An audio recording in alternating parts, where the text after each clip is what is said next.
माजलगाव शहरातील वार्ड क्रमांक 4 ईदगाह मोहल्ला येथे सध्या हे रोडचे काम सुरू आहे। तुम्ही बघू शकता की कशा प्रकारे अक्षरशः बोगसरित्या हे काम सुरू आहे। तुम्ही हे का सध्या बघू शकता की जे सिमेंटचे काम चालू आहे रस्त्याचे, ते हे किती फक्त 2 इंच फक्त रस्त्यावरती 2 इंच माल टाकलेला आहे। तुम्ही आता हे रस्ता तुम्ही स्वतः या व्हिडिओच्या माध्यमातून तुम्ही बघू शकता की कशा प्रकारे रस्ता बनत आहे। आणि तुम्ही त्याच्याच बाजूच्या तुम्ही जे नाले आहेत नाल्यात तुम्ही बघा की कसे संपूर्ण घाणीने तुंबून भरलेले आहे। हे आधी इस्टिमेटच्या प्रमाणे समजा ते नाल्याचे काम व्हायला हवे, तर ते नाल्याचं काम सोडून आधी रस्त्याचे काम करत आहेत।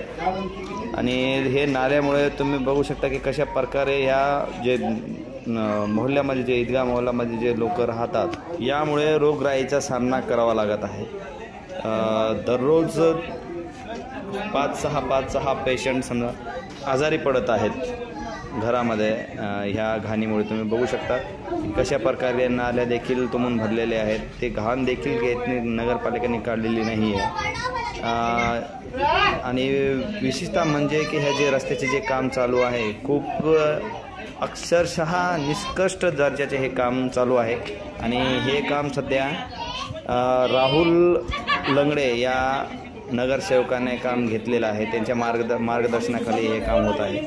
राहुल लंगडे हे नगरसेवक जे आहेत त्यांच्या मार्गदर्शनाखाली हे काम सुरू आहे। अक्षरशः बोगसरित्या हे काम चालू आहे।